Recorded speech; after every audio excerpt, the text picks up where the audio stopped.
欧盟外交事务高级专员博雷利明天开始访华。那为何欧盟此前要宣布将对中国钢铁展开反补贴调查呢？这不是破坏访问气氛吗？主持人好，你的观察很敏锐。在博雷利访华前，欧盟宣布对中国钢铁进行反补贴调查，确实不利于会谈的气氛，像是有意制造麻烦。而稍早一些时候呢，美国参议院多数党领袖舒默一行访华，临行前呢，美国商务部也是把42家中国企业列入出口管制黑名单，好像有意摆坏访问的气氛。欧美呢是如此的相似，显示出西方文化的进攻性和傲慢，掩饰不住的流露出他们的霸凌本性。他们呢可能会狡辩说这是谈判的筹码，是先发制人。不过呢，要说到欧盟还计划对中国钢铁生产商进行反补贴调查，如果付诸实施，还真是欧美勾连，或者说呢是欧美交易的产物，并不是他们所谓的中国钢铁产业有非市场行为。2018年，欧美有钢铝争端，特朗普政府对欧盟钢铝加征关税，欧盟呢对美国威士忌和哈雷摩托提出高关税予以报复。现在美国的钢铁业又遭遇了麻烦，价格高，缺乏竞争力，卖不出去，钢铁工人失业呢成了大问题，甚至成为明年大选的重要议题。拜登和特朗普呢都争着去看这个罢工的钢铁工人。怎样才能解决这个问题呢？美国要求欧盟对中国钢铁生产商采取行动，以换取欧盟钢铁免税进入这个美国市场。欧盟呢为了保护自己的钢铁产业，便细听美国之命，这个计划对中国钢铁制造呢展开反补贴调查。他们的目的呢是，只要欧美同时对中国钢铁加征关税，那么中国钢铁出口欧美的数量就会减少，那么给他们自己的高价钢铁呢腾出市场。欧美联手对中国钢铁采取行动，除了经济利益考虑外，还有政治因素，就是打着去风险的幌子，破坏钢铁产业链，制约中国发展。那么从本质上讲呢，这都是这个贸易保护主义，是把经贸变成政治工具。我估计欧盟接受美国教唆的可能性比较大，对中国钢铁这个进行反补贴调查呢，估计是大概率的事儿。但是欧盟钢铁工业联盟就承认，保护主义无法解决产能过剩问题，如何解决竞争力差才是关键。欧盟提出对中国电动车发起反补贴调查之后，又在盘算对中国风电企业展开反补贴调查。那欧盟要跟随美国制约中国制造业吗？能制约得了中国发展吗？世界各国针对不同的产业有各自的产业优势，包括技术、原材料、能源供应、这个产业工人的素质等等。那么在电动车和风电这两个领域，中国呢具有绝对的优势，也因此呢有很强的全球竞争力。欧盟呢在这两个领域对中国企业进行反补贴调查，倒不是追随美国制约中国，而是学习美国，保护自己的产业，是保护主义的产物。在汽车领域，欧洲呢是传统产业的佼佼者，也是汽油车、这个柴油车的佼佼者。但是在电动车领域中国就是领先者了，而且呢符合绿色经济的趋势。于是呢，欧盟就羡慕嫉妒恨起来了，进行反补贴调查。美国呢采取了对电动车的补贴政策，特别呢是在对美国本土进行整车装备的企业。欧盟呢也要学美国了，设法把电动车产业呢拉到欧洲。不过有意思的是，对中国电动车反补贴调查，伤害最大的恐怕是美国企业，比如特斯拉；德国企业，比如大众、奔驰、宝马。这些企业呢都在中国生产。至于风电，这个欧洲呢曾经是技术和产业的领先者，但是中国后来居上，通过体制增效，不仅技术先进，而且价格低廉，成为全球最大的风电装备制造基地，产量呢占全球市场的2/3之上。出口到全球49个国家和地区，占据欧洲的大部分市场。用欧洲人的话说是形成对华严重依赖。电动车和风电产业与钢铁产业一样，中国之所以有竞争力，不是什么补贴政策，而是中国致力于技术进步和降低成本。所以呢，德国绿党高层人士也承认，惩罚性关税不是解决方法，提高竞争力才是根本。我觉得不能老是让欧美对我们呼吁要创造公平竞争的环境。现在呢，该轮到我们向他们呼吁开放市场，创造公平竞争的营商环境。11号，外交部发言人汪文斌宣布，应中共中央政治局委员、外交部长王毅邀请，欧盟外交与安全政策高级代表兼欧盟委员会副主席博雷利将于12号到14号访华，并举行第12轮中欧高级别战略对话。博雷利此次访华可谓一波三折，数度因不可抗力推迟。不过，欧盟日前启动对中国电动汽车的反补贴调查，并可能进一步放大对华贸易争端。一系列错误行为会否影响中欧对话氛围，引发外界关注。中方欢迎博雷利高级代表访华，并举行新一轮中欧高级别战略对话，这有利于推动中欧关系健康稳定发展，将为下阶段中欧高层交往做好准备，为双方共同应对全球性挑战、维护世界和平稳定注入新动力。汪文斌指，当前国际形势动荡不安，全球性挑战层出不穷，国际社会只有团结合作，才能更好应对挑战。中欧作为全球两大力量、两大市场、两大文明，在维护世界和平稳定、促进全球发展繁荣、推动人类文明进步等方面，具有广泛共同利益。事实上，欧洲方面早在上周就已披露博雷利即将访华的消息。根据欧盟驻华大使馆发布的消息，双方将就中欧双边关系、国际和地区问题、全球挑战和多边主义等议题展开讨论，并为即将举行的中欧峰会铺平道路。但就在本月4号，欧盟委员会发布公告宣布，正式启动对华电动汽车的反补贴调查。未来欧盟可能会根据调查结果对华加征临时反补贴税，此举也引发中方强烈不满。博雷利访华期间，中欧将如何就此事展开讨论，成为外界关注的焦点。外界预计，博雷利将持续为欧洲内部兴起的对华去风险进行辩护。新加坡联合早报指，欧盟当前在处理对华关系时，既希望与北京保持平衡的互动，又避免过于依赖中国。双方在上个月举行了疫情后首次线下的中欧经贸高层对话，对继续推动合作达成共识。不过，欧洲贸易保护主义势力不断抬头，频频对中国输欧产品发起双反调查，也将为中欧关系回暖蒙上阴影。当然，也希望呢，博雷利的访华能够呢，为当前中欧之间这种可能的潜在的贸易冲突，能够画上一个休止符。如果说博雷利他能够通过自己个人的政治声望，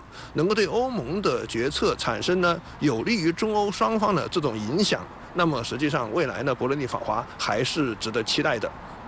更引发外界担忧的是，英国《金融时报》10号引述消息人士放出风声，欧盟计划在本月下旬与美国举行的峰会上宣布，对中国钢铁制造商展开反补贴调查。知情人士指出，华盛顿曾要求布鲁塞尔对中国钢铁制造商采取行动，换取美国不重新向欧盟钢铁征收时任总统特朗普在2018年时征收的关税。2018年，特朗普举起钢铝关税大棒，宣布对来自欧盟和中国的进口钢征收25%的关税，对进口铝征收10%的关税。拜登政府上台后，美欧于2021年10月达成协议，取消钢铝关税。不过，欧盟委员会拒绝就可能的调查予以回应，但含糊地表示确实会努力消除关税威胁，并解决非市场经济体的产能过剩问题。外界认为这番回应其实就是针对中国。而在此之前，欧盟已经对中国20个等级的钢铁和不锈钢产品征收惩罚性关税。欧盟方面还设定了进口配额作为保护市场措施的一部分。中央民族大学法学院副院长田飞龙向深圳卫视表示，欧盟的反补贴调查实际上就是一种贸易保护主义的措施，更是对 WTO 规则的滥用。这种措施呢，显然是这个滥用了那么 WTO 法律里面的有关的这个授权以及这个贸易保护的条款，对这个中欧贸易，那么对中欧关系呢都会造成消极的影响，同时呢也会对欧洲的这个工业的这个恢复，那么欧洲对外经贸关系网的这个修复呢造成不利的影响。德国经济周刊严厉地批评欧盟对中国电动汽车征收反补贴税，认为此举只会导致欧洲本土的汽车工业无法实现转型。报道认为，欧盟委员会毫无证据就怀疑中国人为压低电动汽车的价格。然而，中国的成本优势是天然的竞争优势，与其征收反补贴税，不如想想如何提升自身的竞争力。欧盟呢，自去年以来啊，它的经济增长形势确实呢，不够理想，或者说陷入一种持续的经济低迷当中。目前我们可以看到呢，从欧盟的决策层来看，他们还是希望通过对外转嫁这种矛盾的视线，来从而呢能够为自己一来呢就是撇清责任，另一方面呢，从目前欧盟内部面临的危机来看，他们也急需在外部树立一个经济上的假想敌，来重塑欧盟内部的协调和一致。而中国目前来看呢，是他们一个比较理想的选择。不只是汽车行业，欧洲此前传出还要对中国风电、光伏产业开展反补贴调查，这也让欧洲自身能源转型、气候目标的实现更加充满挑战。值得一提的是，欧盟能源专员卡德里希姆森正在中国访问。欧盟网站指，中欧将于12号在北京举行第11次中欧能源对话，双方将就全球能源形势和能源安全以及双方推动清洁能源转型等问题交换意见。欧盟方面强调，中国是全球脱碳的重要合作伙伴，中欧在推动清洁能源转型、成功落实巴黎协定方面有着共同的利益和目标。欧盟曾设立目标，计划到2030年，在1990年的基础上，将温室气体排放降低55%，在2025年实现碳中和。想要实现上述目标，仅依赖欧洲本土风电等新能源产业难上加难。而中国是全球最大的风电装备制造基地。2022年，全球风电整机商新增装机 TOP 10排名中，中国企业占了其中6席，足以证明中国风机在全球风电行业举足轻重的地位。欧盟委员会主席冯德莱恩曾渲染，正是因为中国，欧洲产业才面临危机，以此为论据，大推去中国化。但日经新闻提醒，去中国化和脱钩未必能让欧洲企业起死回生。欧洲企业自身的运营硬伤，以及通货膨胀、材料和运输费用的上升，欧洲产品本身的质量问题更加值得担忧。中国外交部发言人华春莹11号宣布，第3届“一带一路”国际合作高峰论坛将于10月17号到18号在北京举行。国家主席习近平将出席高峰论坛开幕式，发表主旨演讲，并为来华出席高峰论坛的嘉宾举行欢迎宴会和双边活动。作为今年我国最大的主场外交，本届高峰论坛将对外传递怎样的积极信号，备受全球瞩目。今年是共建“一带一路”倡议提出10周年，10年扬帆再起航。以此次高峰论坛为契机，中国也将同国际社会一道总结经验，擘画蓝图，引领高质量共建“一带一路”持续向前发展。第3届“一带一路”国际合作高峰论坛主题为“高质量共建“一带一路”，携手实现共同发展繁荣”。论坛的官方网站也于11号正式上线。外交部发言人汪文斌介绍，论坛官方网站以中英文2种语言的版本呈现，将及时发布高峰论坛的相关信息。网站特别推出“一带一路”畅联全球互动体验，以知识问答为线索，通过3维地球，帮助网友沉浸式探索共建“一带一路”朋友圈，感受10年来“一带一路”合作的累累硕果。深圳卫视注意到，今年中国的对外交往是以元首外交为引领，办好2大主场外交，其中之一就是第3届“一带一路”国际合作高峰论坛。据外交部国际经济司司长李克新10号透露，第3届“一带一路”国际合作高峰论坛已有130多个国家、30多个国际组织的代表确认参会。很多国家都对即将举行的这一高峰论坛充满期待。俄罗斯外长拉夫罗夫日前在出席瓦尔代国际辩论俱乐部年会期间就表示，他对即将举行的“一带一路”国际合作高峰论坛抱有最乐观的期望，因为中国朋友总是以最高水平组织在其境内举办的活动。而作为中方一项重要的主场外交活动，许多与会国家不仅将其视为探讨高质量共建“一带一路”的良机，还将其视为深化与中国持续展开更广泛国际合作的重要机遇。新华时评则结合中国举办此次高峰论坛的国际背景指出，当前世界进入新的动荡变革期，地缘政治局势持续紧张，全球经济复苏道阻且长。在不确定不稳定的世界中，各国迫切需要以对话弥合分歧，以团结反对分裂，以合作促进发展。共建“一带一路”的意义愈发彰显，前景更加值得期待。也恰值呢“一带一路”倡议提出10周年。那实际上呢，向世界传递了一个非常清晰的信号，那就是中国的对外开放将永不停息，而且呢，未来对外开放相比于过去来说，一定是更高水平的对外开放。而“一带一路”倡议可以说呢，是中国目前推进高水平对外开放最重要的一个基本路径、基本平台。国新办10号发布重磅白皮书，共建“一带一路”，构建人类命运共同体的重大实践，既是对过去10年的总结，也是对未来的展望，具有标志性意义。白皮书中一项民调显示，超70%海外受访者认可共建“一带一路”倡议对个人、国家和全球治理带来的积极意义。人民日报11号发文指出，共建“一带一路”已成为深受欢迎的国际公共产品和国际合作平台，为构建人类命运共同体提供了重要实践平台。以共建“一带一路”合作10周年为新起点，加快发展战略对接，推动贸易自由化、便利化，扩大产业与投资合作。开放将为全球发展带来新的光明前程。为未来的一带一路倡议的继续推进，为中国与广大国家共建一带一路呢，提供更加具体、更具有可行性，而且更具有新意的指南。可以说，未来一带一路倡议继续推进，它所实现的互联互通，已经相比过去10年，无论是内涵和外延，都将急剧的扩大，都将实现了整个世界各国之间、各个地区之间更加广泛的从硬联通到软联通的一系列的互联互通。可以说，互联互通这样一个概念，在未来10年一定会更加饱满、更加全面，也更加深刻。白皮书还明确回应“一带一路”倡议坚持共建原则，不是中国的对外援助计划和地缘政治工具，而是联动发展的行动纲领；不是现有地区机制的替代，而是与其相互对接、优势互补。China is providing that opportunities, that financing model, and not only the expertise, but also in terms of the funding mechanism. It is up to the respective countries to decide what they want. So nobody force you to go into a trap. So for Malaysia, we definitely do not see it as a debt trap. We must ensure that the project must bring long-term economic benefits. And before you sign up, the respective country, the respective government, must do a thorough study. You must consider various aspects. We have a good relationship with China, and definitely we look at this as a collaboration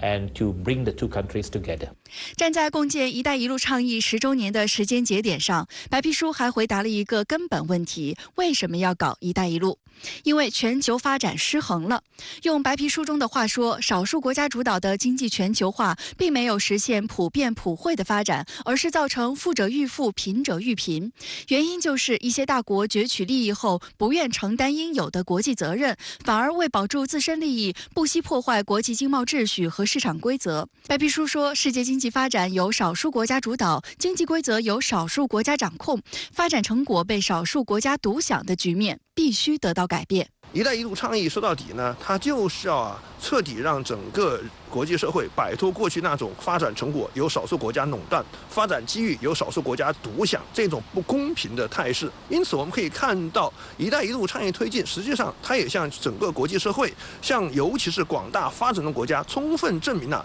什么叫互利共赢，什么叫普遍的繁荣，什么叫人类命运共同体。实际上，一带一路倡议本身就是人类命运共同体一个最生动、最实在的写照。近段时间以来，菲律宾当局在南海海域接连利用海上力量，不断制造各种事端。10号当天，菲海军一艘炮艇不顾中方一再劝阻和警告，执意侵闯中国黄岩岛邻近海域。此前一天，外交部发言人也就仁爱礁问题答记者问。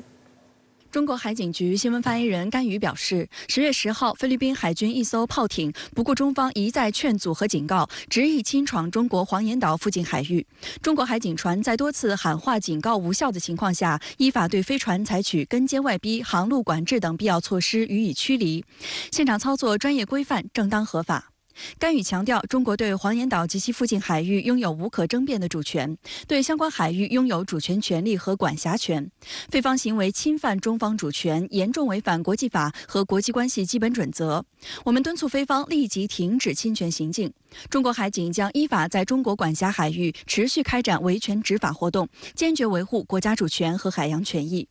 自8月以来，菲当局在中国仁爱礁黄岩岛海域进行了一系列挑衅动作。针对菲方一再滋事，中国外交部从9月25号至27号连续3天予以回应。这里呢，我也愿意再次重申，黄岩岛是中国的固有领土，菲方的所谓行动，纯属是自娱自乐的闹剧。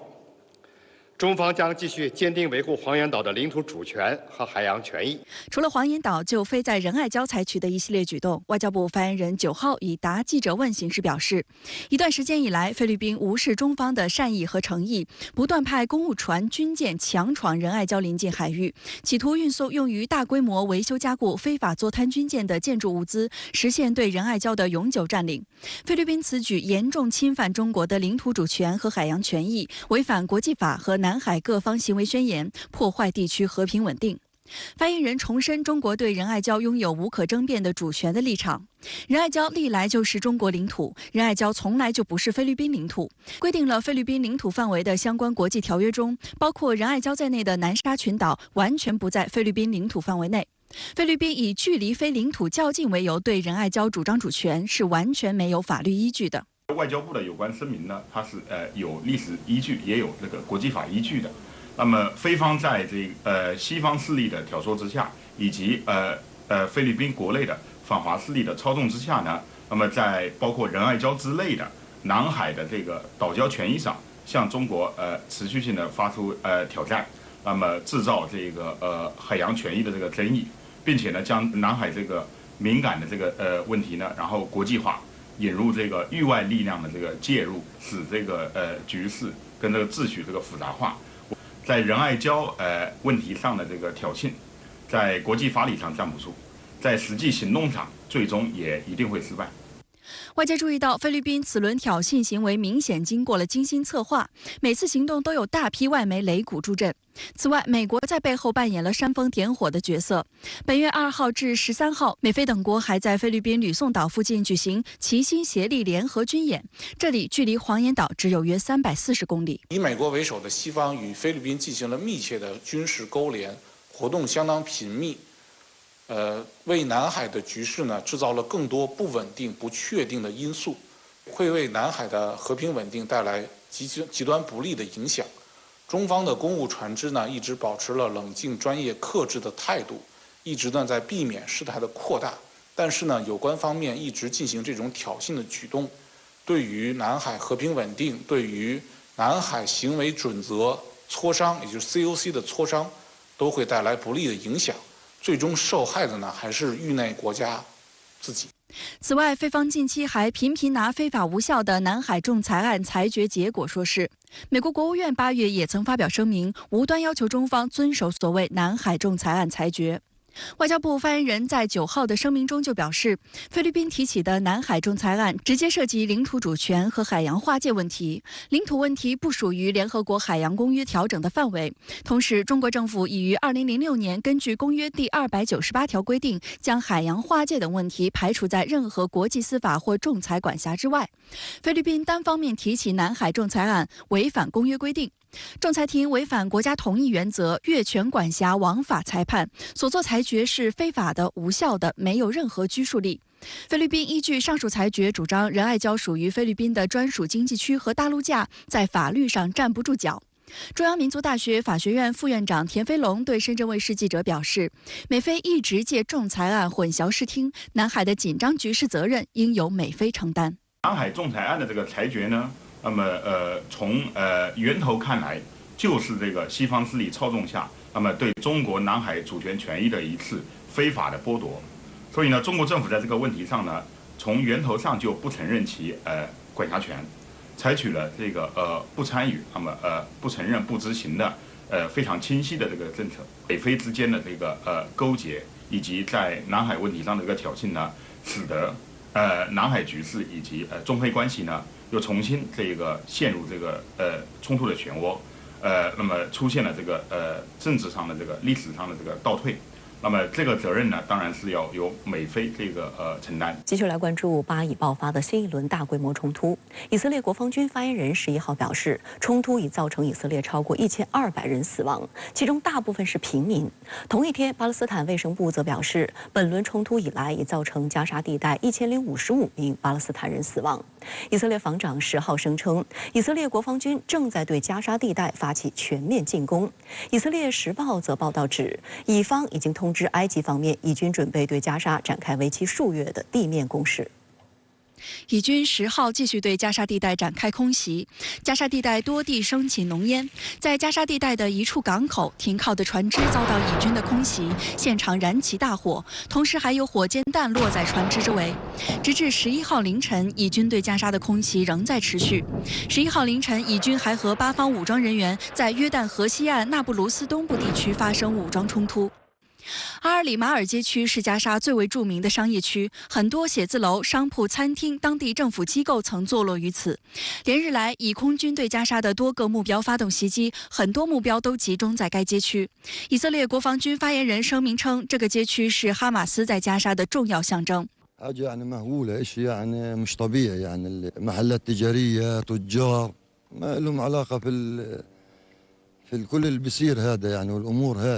自当地7号巴以爆发新一轮军事冲突以来，以军已持续对加沙地带发动多轮空袭。对此，分析人士认为，以色列已经将打击哈马斯作为首要目标，行动将继续升级。接下来，以色列对于哈马斯的袭击将是大规模的啊。那么军事行动呢，主要是分成几个阶段啊。第一个呢，就是空中打击，摧毁哈马斯的军事目标、情报机构、指挥大楼以及呢兵工厂。那么第二个阶段呢，可能就是通过断水断电啊，来阻止哈马斯这个在这个加沙地区的活动。那么第三个阶段呢，很可能就会派出地面部队来达到以色列政府以色列政府提出来的解除哈马斯的武装，甚至呢将哈马斯逐出整个的加沙地区，甚至呢整个的要摧毁哈马斯的一个政治目标。10号下午，哈马斯从加沙地带向以色列发射了大量火箭弹，距离加沙地带大约10公里的阿什凯隆响起防空警报。以色列铁穹防御系统拦截火箭弹发出的巨响接二连三。进入夜间，阿什凯隆再度响起防空警报，以军对新一轮火箭弹袭击进行了拦截。以色列特拉维夫当天也多次响起防空警报。在距离加沙地带约20公里的另一座以色列城市阿什杜德，多处民宅和车辆被火箭弹击中。监控摄像头拍下了火箭弹从天而降的瞬间，1楼围墙的2/3被炸毁，火焰窜到了3层楼。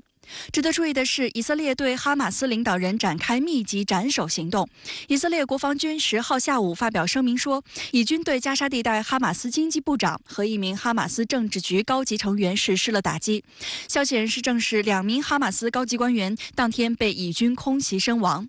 另据英国《每日邮报》9号报道称，以色列已经列出暗杀名单。一名以色列政府官员表示，该国要对哈马斯所有领导人和武装分子进行报复，除军事指挥官戴夫外。报道还提到哈马斯创始人之一伊斯梅尔·哈尼亚、指挥官叶海亚·辛瓦尔和发言人阿布·奥拜达。伊斯梅亚·哈尼亚1963年出生于加沙，是哈马斯头号人物，目前居住在卡塔尔多哈。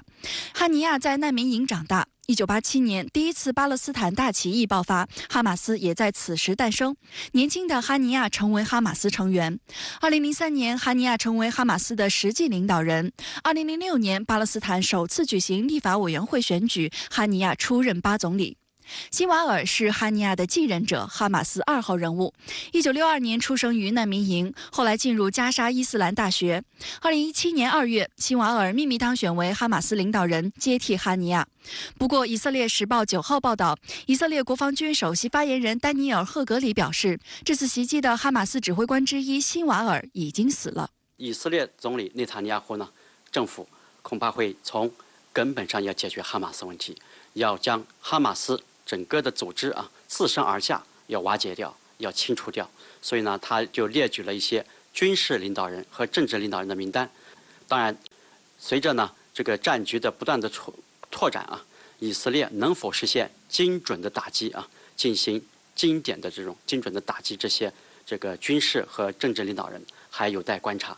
而外界一直在关注这一轮巴以冲突是否会升级，以色列是否会对加沙地带发动全面的地面进攻。以色列时报报道称，以色列国防部长加兰特10号在以色列与加沙交界处视察时表示，以色列国防军正在对加沙地带发起全面进攻。他还表示，已经解除以军在打击哈马斯时的所有行动限制。报道提到，一名埃及官员当天对以色列时报表示，以色列已经通知埃及方面，以军准备对加沙进行为期数月的地面攻势。种种迹象也表明，以军已做好进攻准备。一是以色列国防军预备役部队正在实施紧急动员。据悉，以军已经动员了30万人的预备役力量，并将再动员6万人。这对于以色列900万人的人口规模来看，是一个巨大的数字。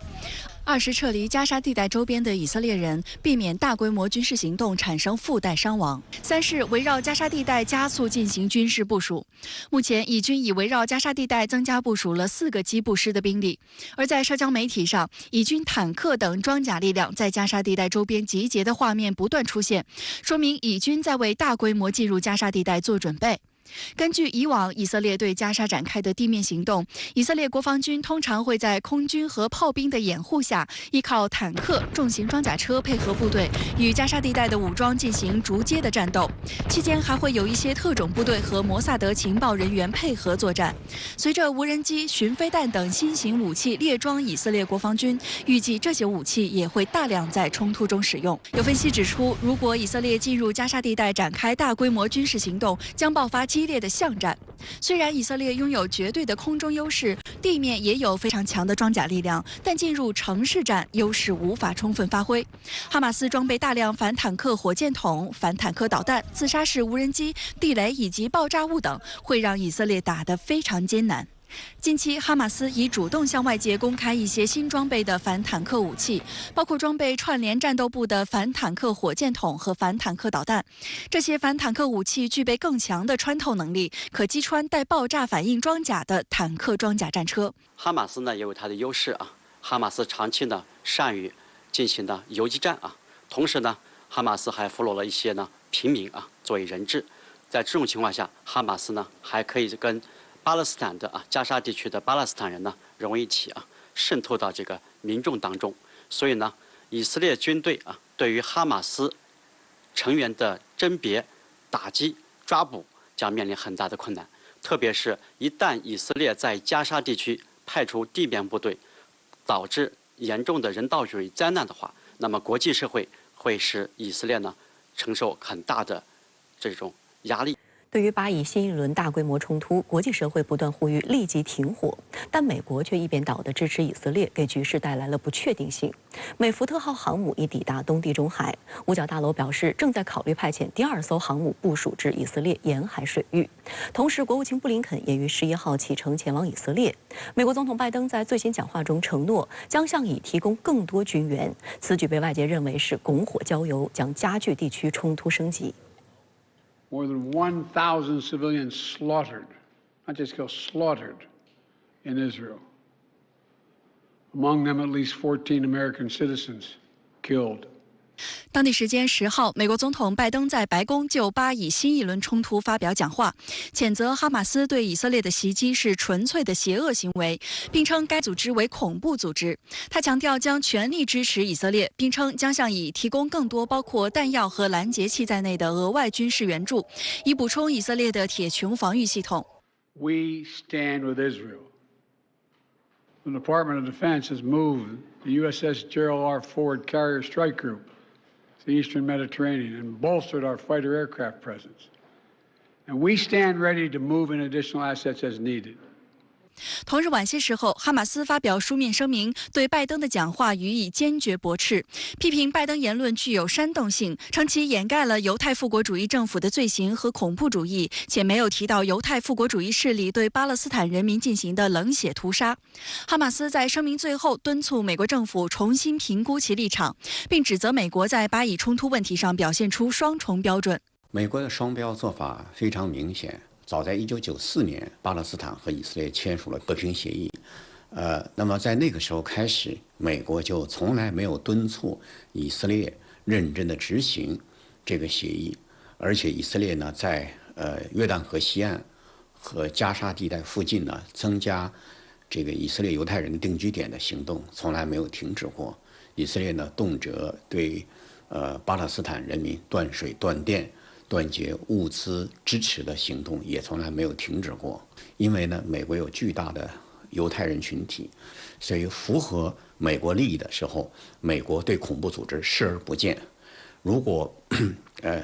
美国认为伤害了美国的利益，哪怕这些组织是正义的组织，是抵抗组织，美国也会冠之以恐怖组织的这种名称。拜登话音刚落，美国国务院就宣布，为表达对以色列的坚定支持，国务卿布林肯将于11号启程赴以色列与以政府高官会面。届时，双方将讨论当前局势以及美国如何最好地向以色列提供支持。深圳卫视注意到，在布林肯启程前，五角大楼的首批军事援助已先期抵达以色列。以色列国防军声明称，第一架载有美国武器装备的飞机于10号晚降落在以色列南部的内瓦提姆空军基地。以色列国防部发布的视频画面可以看到，一批货物正从一架波音747货机上卸下。一名美国国防部官员告诉路透社，美国此次向以色列提供了大量防空装备和弹药。与此同时，美国国防部官员透露，五角大楼可能很快向中东地区部署第2艘航母艾森豪威尔号，以保持战区海上实力的必要平衡，并支持国家安全优先事项。目前正在美国弗吉尼亚州诺福克海军基地整修的艾森豪威尔号已携带战机出海，若接到命令，该航母将被部署至以色列沿海水域，并于大约10月底抵达。届时，艾森豪威尔号将加入福特号航母战斗群或接替后者。美国中央司令部10号宣布，福特号航母战斗群已于当天下午抵达指定海域。据悉，该战斗群还包括1艘巡洋舰诺曼底号和4艘伯克级驱逐舰，共有约500个导弹垂直发射单元。如果1/3用来携带巡航导弹，就能搭载170枚左右的战斧巡航导弹，威慑力极大。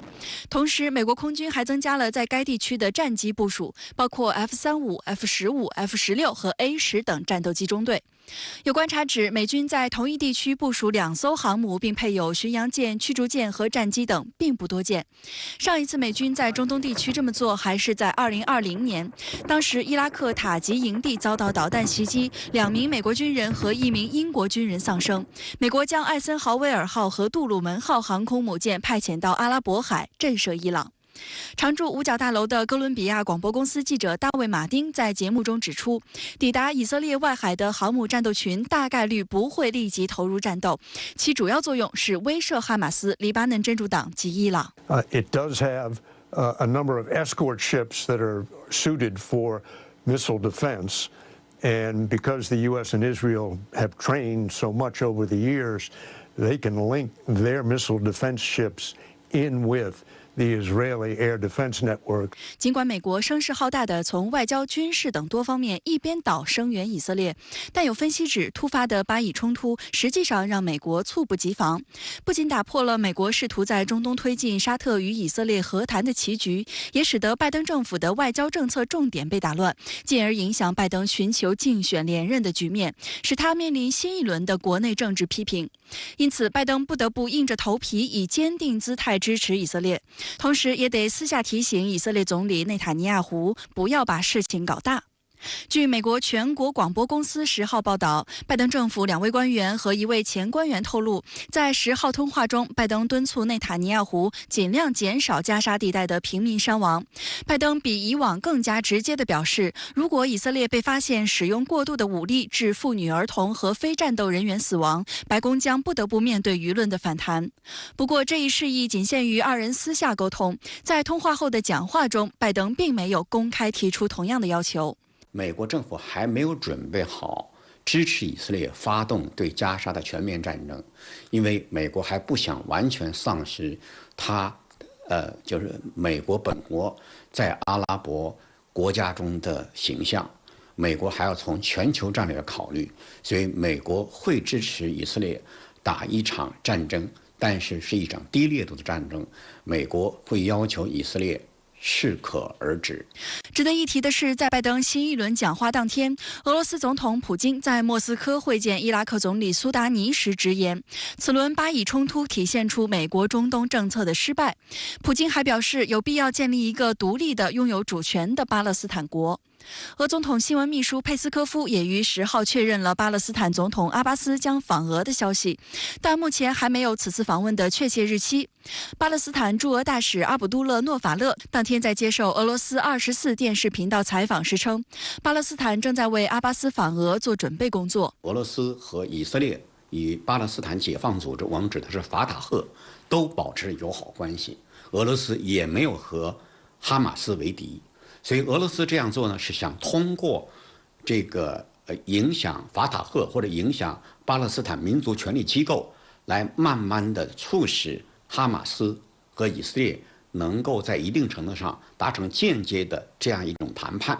据中国外交部10号晚间发布的消息，中国政府中东问题特使翟俊当天就巴以局势同埃及外交部巴勒斯坦事务部长助理乌萨马通电话。翟俊表示，中方对当前巴以紧张局势加剧和暴力升级深表关切，对冲突造成大量平民伤亡感到痛心。我们反对和谴责伤害平民的行为，呼吁立即停火。巴以冲突循环往复，症结还是迟迟未能公正解决巴勒斯坦问题，根本出路在于落实两国方案。国际社会应以最大的紧迫感为推进两国方案做出切实努力。中方愿同埃方保持沟通协调，推动冲突双方尽快停火止暴，推动国际社会形成合力，向巴勒斯坦人民提供人道支持，避免巴勒斯坦特别是加沙地区的人道主义危机更加恶化。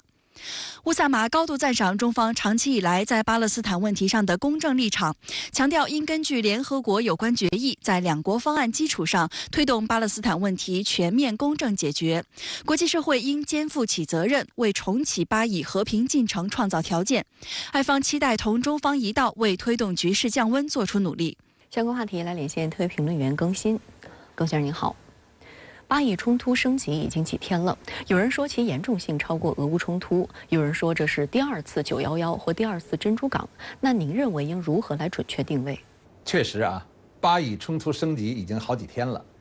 但有关这次事件好像还没有给出准确的定位。第一，我认为应该称为巴以冲突升级，因为这不是一次孤立的事件，而且最近以来乃至几十年来，双方冲突不断延续，和平进程又不能重启所导致的恶果，是一次暴力升级，并带来紧张局势的加剧，这与以往的突发冲突明显不同。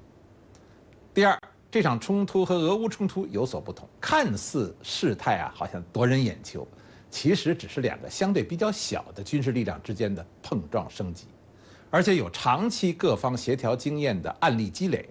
风险性和俄乌战事不可同日而语。第三，有人说呢，这是第二次911，